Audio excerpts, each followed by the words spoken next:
জামাতের প্রার্থীরা এসে তাদের মার্কা দাড়িপাল্লাকে পরিচয় করিয়ে দেন এবং এরপরে শিক্ষার্থীদের কাছে দোয়া প্রার্থনা করেন। আমরা আসছি এখানে পড়াশোনা করতে, আমাদের সুন্দর ভবিষ্যৎ করার জন্য। এখানে তো আমরা রাজনীতি করতে আসি নাই। হেড স্যার বলেছেন যে যারা টাকা দেবে না তাদের বৃত্তি দিতে দেবে না এবং আমাদের যে বৃত্তির কসিং এটাও বাধ্যতামূলক করেছেন। যে আমাদের মনে হয় যে স্যার জামাত করে, কারণ যদি জামাত না করতো তাহলে অন্য কোনো দল আসে নাই, অন্য কোনো লোক আসে নাই, জামাতেরই কেন দুইজন এসে আমাদেরকে এইভাবে বললো। গত 27শে অক্টোবর যখন বিদ্যালয়ের দ্বিবার্ষিকের অ্যাসেম্বলি কার্যক্রম চলছে, তো তখন বাংলাদেশ জামাত ইসলাম কেন্দ্র ঘোষিত মাগুরা 1 আসনের প্রার্থী এবং 2 আসনের প্রার্থী আমাদের স্কুলে আসেন।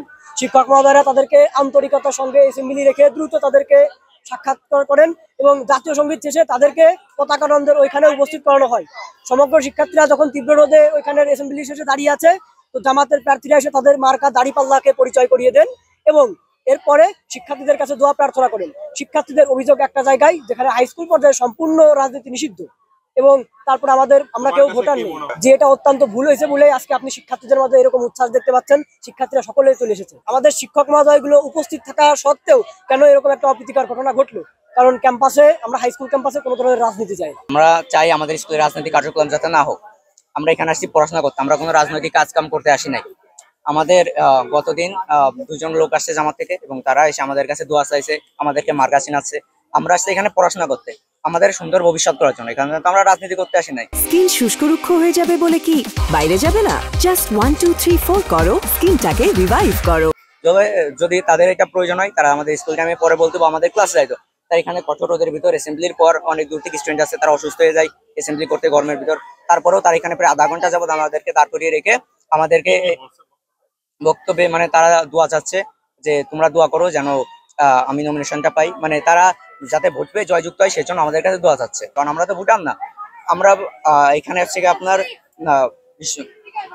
বিদ্যালয়ে তো রাজনৈতিক কোনো কর্মকাণ্ড এটা তো বৈধ না, এটা একদম অবৈধ। আমার মনে হয় এটা প্রধান শিক্ষকের সাপোর্টের কারণ হয়েছে। কারণ আমাদের প্রধান শিক্ষক যদি সাপোর্ট না করে তাহলে তো বাইরে থেকে কোনো লোক বা কোনো রাজনৈতিক দল এসে আমাদেরকে এইভাবে বলতে পারে না। যে আমাদের মনে হয় যে স্যার জামাত করে, কারণ যদি জামাত না করতো তাহলে অন্য কোনো দল আসে নাই, অন্য কোনো লোক আসে নাই, জামাতেরই কেন দুইজন এসে আমাদেরকে এইভাবে বললো এবং সেইখানে আমাদের হেড স্যার সাপোর্টও করছে। আমাদের স্কুলে অন্যান্য স্কুলে অনেক স্কুলের মতোই বৃত্তির কোচিং করানো হচ্ছে যাতে আমাদের যে রেজাল্টটা হয় এটা অনেক ভালো আসে, কিন্তু এখানে অনেক ধরনের ষড়যন্ত্র করা হচ্ছে। যেমন পুলিশ লাইনের মধ্যে একটা বেসরকারি স্কুল, সেখানে এই কোচিং এর জন্য কোনো টাকা নেওয়া হচ্ছে না। সেখানে আমাদের এই মাগুরা সরকারি উচ্চ বিদ্যালয়, যেটি কিনা মাগুরার সবচেয়ে সুনামধন্য একটি স্কুল, সেখানে আমাদের প্রতিটি শিক্ষার্থীদের কাছ থেকে 2000 করে টাকা নেওয়া হচ্ছে। এর জন্য আমাদের অভিভাবকরা হেড স্যারের সাথে কথা বলেছেন এবং হেড স্যার বলেছেন যে যারা টাকা দেবে না তাদের বৃত্তি দিতে দেবে না এবং আমাদের যে বৃত্তির কোচিং এটাও বাধ্যতামূলক করেছেন এবং এটাও বলেছেন যে যারা কোচিং করবে না তাদেরও বৃত্তি দিতে দেবে না। এখন এই বৃত্তির বিষয়টা সবার, এটা তো হেড স্যারের নিজের একার বিষয় না, কিন্তু না, হেড স্যার আমাদের টাকা দেওয়ার বিষয় এবং কোচিং করার বিষয়ে বাধ্য করেছে। আমাদের স্কুলে আজকে ক্লাস হচ্ছে না, তার কারণ হলো আমরা আজকে যে প্রতিবাদ বিক্ষোভ করতেছি, এর কারণে আজকে আমাদের ক্লাস কর্মসূচি অফ আছে। আমরা আশা রাখবো আমাদের যেই ইচ্ছা বা আমাদের যে দাবিগুলো আমরা সেইগুলো সুষ্ঠুভাবে মানে আমাদের যৌক্তিক দাবিগুলোর ফলাফল আমরা পাবো। গত 27 তারিখে স্কুল চলাকালীন সময়ে, স্কুলের অ্যাসেম্বলি চলাকালীন সময় জামাতের 2 জন এমপি পদপ্রার্থী ওনারা হঠাৎ করে অনাকাঙ্ক্ষিতভাবে স্কুলে ওনারা আসেন, এসে বলেন আমি কিছু কথা বলবো এবং ওনারা কথা বলেই চলে গেছেন।